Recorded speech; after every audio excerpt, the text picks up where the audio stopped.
मी MB. Kulkarni, दह कवठेकर प्रशाला, पंढरपूर. आज आपण इयत्ता 6वी, विषय इतिहास, पाठ क्रमांक 3, पाठाचे नाव हडप्पा संस्कृती. त्यामधील काही मुद्दे आहेत. पहिला मुद्दा आहे हडप्पा संस्कृती. दुसरा आहे घरे आणि नगररचना. तिसरा मुद्रा भांडी. चौथा महासानगृह. पाचवा लोकजीवन. सहावा व्यापार. सातवा ऱ्हासाची कारणे. भारताच्या नकाशा आराखड्यात हडप्पा संस्कृतीच्या ठिकाणांची नावे लिहा. हडप्पा संस्कृती इसवी सन 1921 मध्ये पंजाबमधील रावी नदीच्या काठी हडप्पा येथे उत्खनन प्रथम सुरू झाले. म्हणून या संस्कृतीला हडप्पा संस्कृती हे नाव मिळाले. आपल्याला या संस्कृतीला सिंधू संस्कृती या नावानेही ओळखले जाते. हडप्पाच्या दक्षिणेला सुमारे 650 किलोमीटर अंतरावर सिंधू नदीच्या खोऱ्यात मोहेंजोदडो येथे उत्खनन झाले. हडप्पा आणि मोहेंजोदडो या दोन्ही स्थळांच्या उत्खननातून वस्तू आणि वास्तू यांचे जे अवशेष सापडले त्यांच्यात कमालीचे साम्य होते. थोलावीरा, लोथल, कालीबंगन, दायमाबाद इत्यादी ठिकाणही उत्खननात अशा प्रकारचे अवशेष सापडले आहेत. हडप्पा संस्कृतीची वैशिष्ट्ये सर्वसाधारण सर्वत्र सारखी आढळतात. नगररचना, रस्ते, घरबांधणी, सांडपाण्याची व्यवस्था, मुद्रा भांडी, खेळणी, मृतदेह पुरण्याची पद्धत यांचा त्यात प्रामुख्याने समावेश. सांगा पाहूमध्ये तुमच्या परिसरातील गावातील घरांची रचना कशी आहे. घरे कौलारू, धाब्याची, उतरत्या छपराची या प्रकारची आहेत का. आता घरे आणि नगररचना. हडप्पा संस्कृतीच्या लोकांची घरे आणि इतर बांधकामे प्रामुख्यानं भाजक्या विटाची होती. काही ठिकाणी कच्च्या विटा आणि दगडाचाही वापर बांधकामासाठी केला जाई. मधोमध चौक आणि त्याभोवती खोल्या अशा प्रकारची घरांची रचना असे. घरांच्या आवारात विहिरी, स्नानगृहे, शौचालये असत. सांडपाणी वाहून नेण्याची उत्तम व्यवस्था असे. त्यासाठी मातीच्या भाजक्या पन्हाळीचा उपयोग केला जाई. रस्त्यावरील गटारे विटांनी बांधून काढलेली असत. ती झाकलेली असत. यावरून सार्वजनिक आरोग्याबद्दल ते किती जागरूक होते ते या ठिकाणी आपल्याला पाहायला मिळतं. सांगा पाहू सांडपाणी वाहून नेणारी गटारे झाकलेली नसतील तर आरोग्याच्या कोणत्या समस्या निर्माण होतात. रस्ते रुंद असून एकमेकांना काटकोनात छेदतील अशा पद्धतीने बांधलेले असत. त्यामुळे तयार होणाऱ्या चौकोनी मोकळ्या जागेत घरे बांधली जात. नगरांचं 2 किंवा अधिक विभाग केलेले असत. प्रत्येक विभागाला स्वतंत्र तटबंदी केलेली असे. करून पाहूया. एक बटाटा घ्या, तो मधोमध कापा. कापलेल्या भागावर काही अक्षरं, आकृती खिळ्यांच्या साहाय्याने कोरा. अक्षरे, आकृती कोरलेला भाग शाईत किंवा रंगात बुडवा. रंगीत भाग कोऱ्या कागदावर उमटवा. काय होते त्याचे निरीक्षण करा. मुद्रा आणि भांडी. हडप्पा संस्कृतीच्या मुद्रा प्राधान्याने चौरस आकाराच्या, या ठिकाणी चित्रामध्ये आपल्याला दाखवलेलं आहे, स्टिटेटाईट नावाच्या दगडापासून बनवल्या जातात. मुद्रावर विविध प्राण्यांच्या आकृत्या आहेत. त्यामध्ये बैल, म्हैस, हत्ती, गेंडा, वाघ यासारखे खरेखुरे प्राणी आणि एक शृंगारासारखे कल्पित प्राणी पाहायला मिळतात.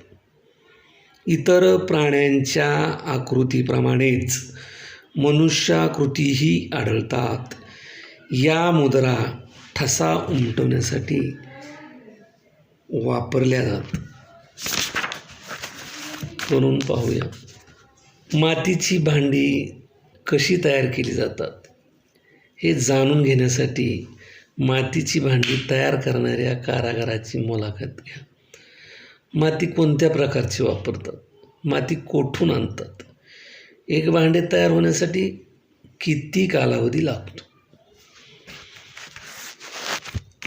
हडप्पा संस्कृतीच्या स्थळांच्या उत्खननातून विविध प्रकारांची आणि आकारांची भांडी मिळाली आहेत. त्यामध्ये लाल रंगाच्या पृष्ठभागावर काळ्या रंगाने नक्षी काढलेली भांडी आहेत. नक्षीच्या नमुन्यामध्ये माशांची खवले, एकमेकात गुंतलेली वर्तुळे, पिंपळपान यासारख्या प्रतीकांचा समावेश आहे. हडप्पा संस्कृतीचे लोक मृत व्यक्तीचे दफन करताना त्या व्यक्तीच्या शवाबरोबर मातीची भांडी पुरत असतात. या ठिकाणी चित्रामध्ये आपल्याला मातीची भांडी दाखवलेली आहेत. निरीक्षण करा. तुमच्या परिसरातील पोहण्याच्या तलावाला भेट द्या. तलावातील पाणी बदलाची व नव्याने तलावात पाणी सोडण्याच्या पद्धतीचे निरीक्षण करा. सध्याचा पोहण्याचा तलाव व हडप्पाकालीन स्नानगृहाची तुलना करा. 4था मुद्दा आहे महास्नानगृह. महा म्हणजे मोठे, स्नान म्हणजे आंघोळ करण्याचं गृह ठिकाण. मोहेंजोदडो येथे एक प्रशस्त स्नानगृह सापडले. महास्नानगृहातील स्नानकुंड जवळजवळ 2.5 मीटर खोल होते. त्याची लांबी सुमारे 12 मीटर आणि रुंदी 7 मीटर होती.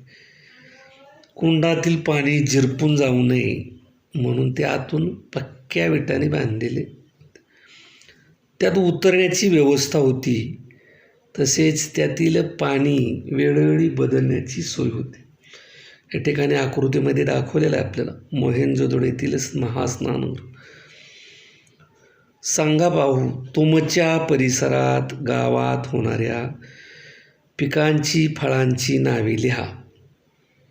तुमच्या परिसरातील गावातील लोक कोणकोणत्या प्रकारचे कपडे वापरतात? तुम्हाला माहीत असलेल्या दागिन्यांची नावे लिहा. हडप्पा संस्कृतीचे लोक. तर लोकजीवनामध्ये 5वा मुद्दा लोकजीवन. हडप्पा संस्कृतीचे लोक शेती करत होते. कालीबंगन येथे नांगरलेल्या शेताचा पुरावा मिळाला आहे. तेथील लोक विविध पिके घेत असत. त्यामध्ये गहू, सातू, बार्ली ही मुख्य पिके होती. राजस्थानमध्ये सातूचे पीक, तर गुजरातमध्ये नाचणीचे पीक मोठ्या प्रमाणावर घेतले जाईल. याखेरीज वाटाणा, तीळ, मसूर इत्यादी पिके काढली जातात.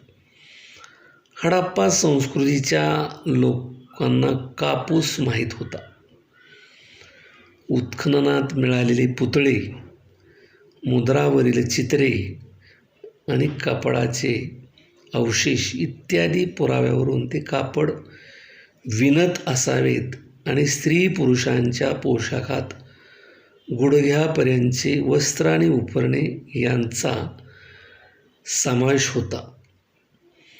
विविध प्रकारचे दागिने उत्खननात सापडले आहेत. ते दागिने सोने, तांबे, रत्ने तसेच शिंपले, कवड्या, बिया इत्यादीचे होते.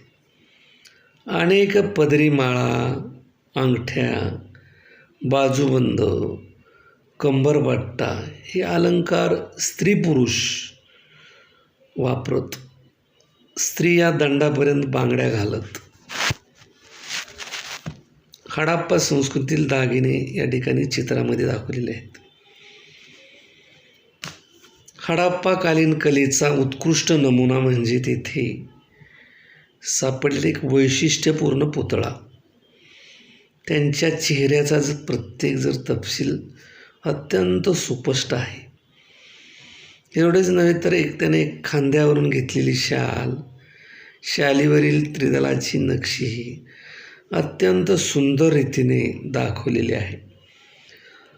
या ठिकाणी पाकृतीमध्ये हडप्पाकालीन कलेचा नमुना दाखवलेला आहे. चित्रामध्ये करून पहा. तुमच्या जवळच्या किराणा मालाच्या दुकानाला भेट द्या. दुकानदार दुकानासाठी वाहन सामान कोठून आणतो याची माहिती घ्या आणि वस्तूची यादी तयार करा. 6वा मुद्दा आहे व्यापार. हडप्पा संस्कृतीचे लोक भारतात त्याचप्रमाणे भारताबाहेरील देशाशी व्यापार करत असत. सिंधूच्या खोऱ्यात चांगल्या दर्जाचा कापूस होत असे. सिंधू नदी तो पश्चिम आशिया, दक्षिण युरोप आणि इजिप्त या प्रदेशांना निर्यात होत असे. सुती कापड देखील निर्यात होत असे. इजिप्तमध्ये मलमलीचे कापड हडप्पा संस्कृतीचे व्यापारी पुरवत असत. काश्मीर, दक्षिण भारत, इराण, अफगाणिस्तान, बलुचिस्तान येथून चांदी, जस्त, मौल्यवान खडे, मानके, देवदार लाकूड इत्यादी वस्तू आणल्या जातात. परदेशाशी चालणारा व्यापार खुष्कीच्या आणि सागरी अशा दोन्हीही मार्गाने होत असे. उत्खननात सापडलेल्या काही मुद्रावर जहाजांची चित्रे कोरलेली आहेत. लोथल येथे प्रचंड आकाराची गोदी सापडली आहे. हडप्पा संस्कृतीचा व्यापार आणि अरबी समुद्राच्या किनाऱ्याने चालत असे. पुन्हा पुन्हा ऱ्हासाची कारणे, पुन्हा पुन्हा येणारे महापूर, बाहेरून आलेल्या टोळ्यांची आक्रमणे, व्यापारातील घट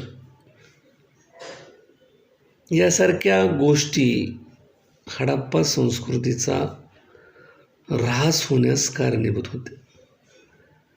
त्याचबरोबर पर्जन्यमान कमी होणे, नद्यांची पात्र कोरडी पडणे, भूकंप, समुद्र पातळीतील बदल यासारख्या कारणामुळे काही स्थळे उजाड झाली.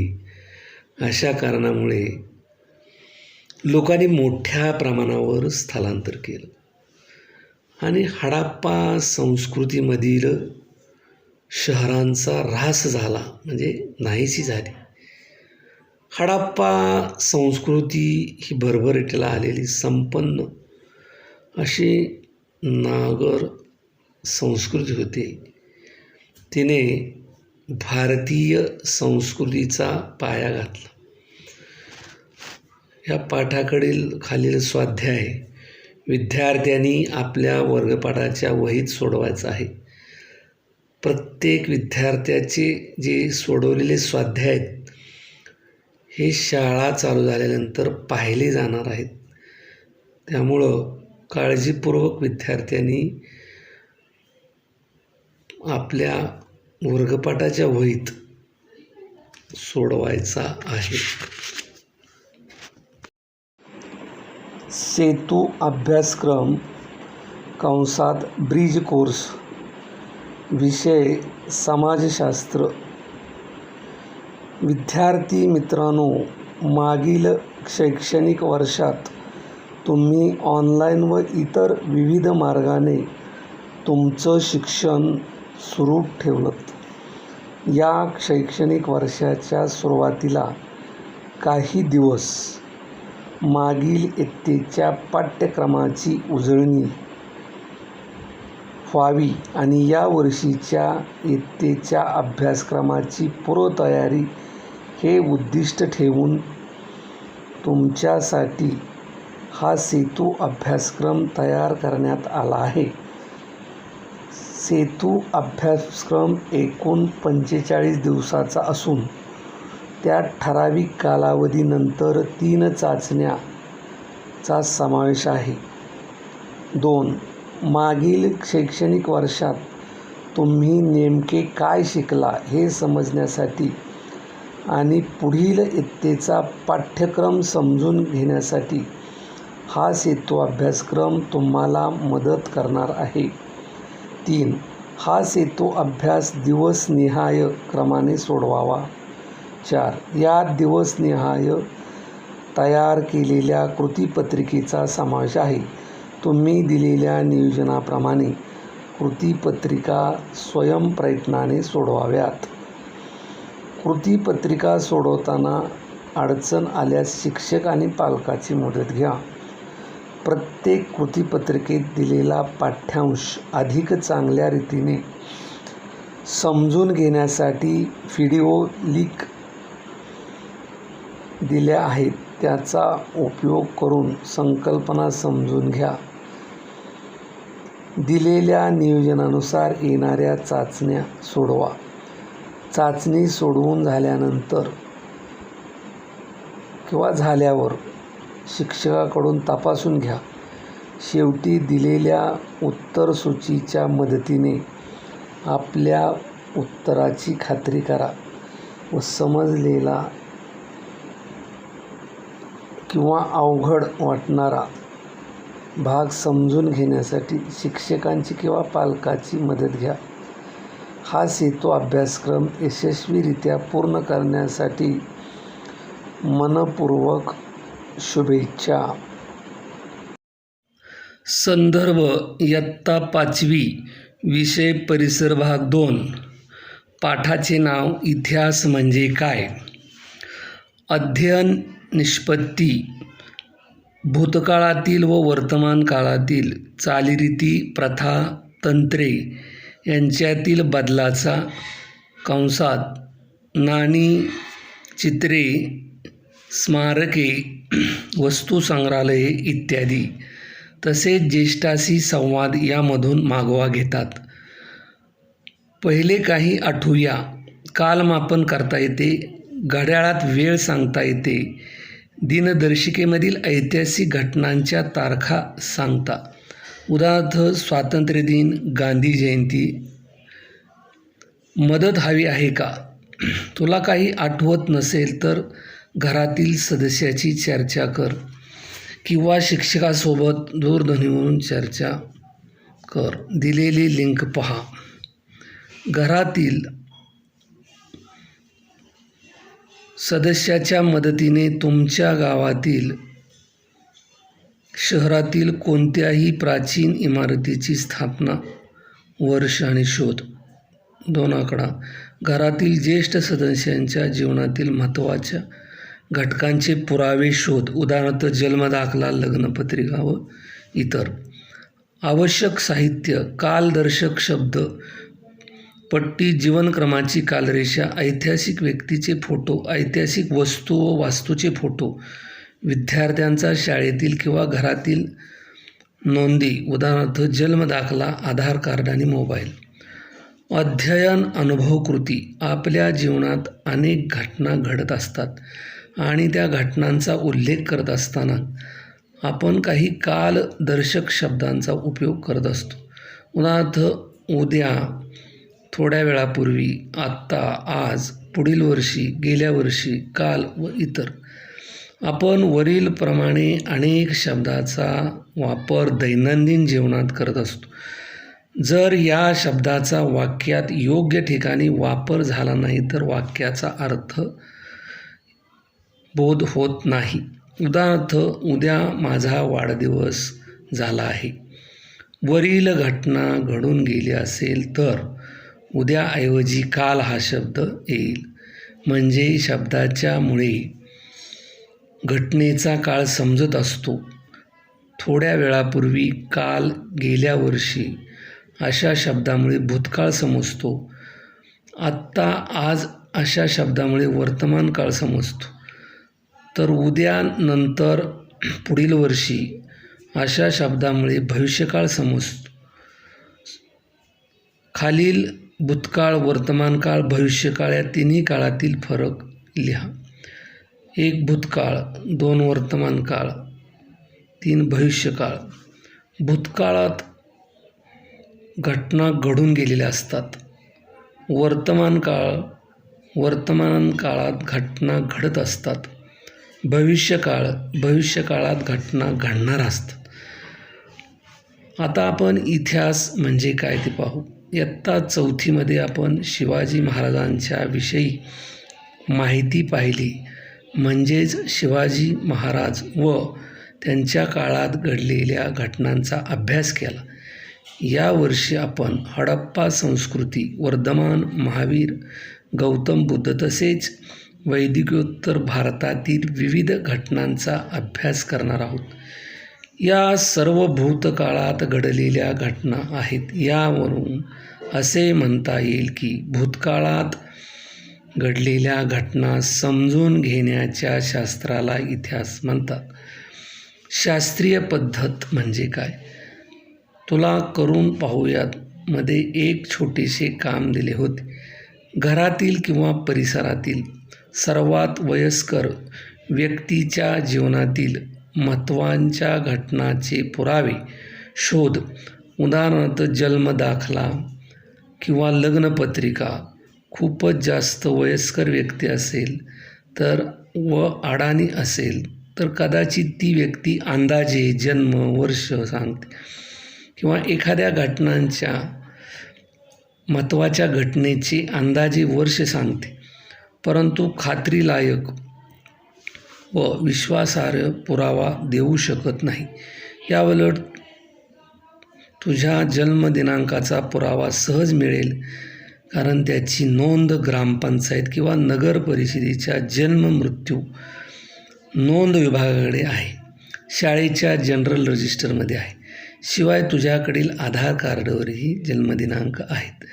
म्हणजेच तुझ्या जन्मदिनांकाचा विश्वासार्ह पुरावा आहे. भविष्यात तुझे नातेवाईक त्याच्यावर विश्वास ठेवू शकतील. याच प्रकारे इतिहास लिहिताना पुरावे आवश्यक असतात. इतिहास लेखनातील प्रत्येक पुरावा विश्वासार्ह आहे हे पाहिले जाते. म्हणजेच प्रत्येक पुरावा व विविध कसोट्यावर तपासून तो विश्वासार्ह आहे की नाही हे ते ठरवण्याच्या पद्धतीला शास्त्रीय पद्धत म्हणतात. शास्त्रीय पद्धतीची आवश्यकता. खालील तुम्हाला शिवाजी महाराजांच्या जीवनातील काही घटनाक्रम दिले आहेत. ते योग्य क्रमाने आहेत का पहा. जीवनात घडत असलेल्या घटना दिलेल्या आहेत त्या योग्य क्रमाने आहेत का? जर नसतील तर त्याचा योग्य क्रम लावा. शिवाजी महाराजांच्या जीवनातील घटनाक्रम. एक आकडा या ठिकाणी सांगितला आहे. शिवाजी महाराजांचा राज्याभिषेक. 2. शाहिस्तेखानाची फजिती. 3. स्वराज्याची प्रतिज्ञा. 4. शिवाजी महाराजांचा जन्म. 5. अफजल खानाचा वध. वरील तक्त्यामध्ये शिवाजी महाराजांच्या जीवनातील घटना योग्य क्रमाने दिलेल्या नाहीत, त्यामुळे कदाचित आपण या घटना योग्य क्रमाने लावू शकणार नाही. आता खालील तक्ता पहा आणि घटना योग्य क्रमाने लावा. शिवाजी महाराजांच्या जीवनातील घटनाक्रम. शिवाजी महाराजांचा राज्याभिषेक 1674. शाहिस्तेखानाची फजिती 1663. स्वराज्याची प्रतिज्ञा 1645. शिवाजी महाराजांचा जन्म 1630. अफजल खानाचा वध 1659. तुम्हाला दुसऱ्या तक्त्यातील घटना योग्य क्रमाने लावता आल्या असे का बरं झालं? बरोबर, कारण दुसऱ्या तक्त्यामध्ये प्रत्येक घटनेचे वर्ष दिले गेले आहेत. दुसऱ्या तक्त्यात सर्व घटनांचे पुरावे दिलेले आहेत व प्रत्येक पुरावा हा वेगवेगळ्या कसोट्यावर तपासण्यात आला आहे. त्यामुळे प्रत्येक घटनेचे वर्ष दिले गेले आहेत. प्रत्येक घटनेच्या वर्षामुळे आपण योग्य घटनाक्रम लावू शकतो. हा घटनाक्रम खालील आहे. शिवाजी महाराजांचा जन्म 1630. 2. स्वराज्याची प्रतिज्ञा 1645. अफजल खानाचा वध 1659. 4. शाहिस्तेखानाची फजिती 1663. 5. शिवाजी महाराजांचा राज्याभिषेक 1674. यावरून असे लक्षात येईल की भूतकाळातील घटनांची सुसंगत व क्रमवार मांडणी केली तरच इतिहास लेखन योग्य प्रकारे केले जाईल आणि त्यासाठी शास्त्रीय पद्धत उपयुक्त आहे. तुम्हाला काय समजले? वरील घटकातील तुम्हाला काय समजले ते थोडक्यात या ठिकाणी विद्यार्थ्यांनी लिहायचं आहे. अधिक माहिती येथून मिळेल. इथं दीक्षा ॲप आहे. या प्रश्नाची उत्तरे दिलेल्या याच्यावरून तुम्ही शोधून लिहायची. 1. काळाचे प्रकार कोणते? 2. कालदर्शक शब्दामुळे घटनेविषयी काय समजते? 3. इतिहास म्हणजे काय? 4. शास्त्रीय पद्धत म्हणजे काय? आणि 5. कालदर्शक शब्दाचे भूतकाळ, वर्तमानकाळ, भविष्यकाळ वर्गीकरण करा. शब्द उद्या, थोड्या वेळापूर्वी, आता, आज, पुढील वर्षी, गेल्या वर्षी आणि काल.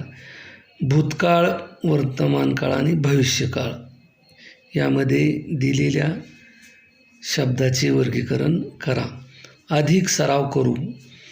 एक आकडा. इतिहासाचा अभ्यास करण्यासाठी कोणत्याही पुराव्याचा उपयोग होतो.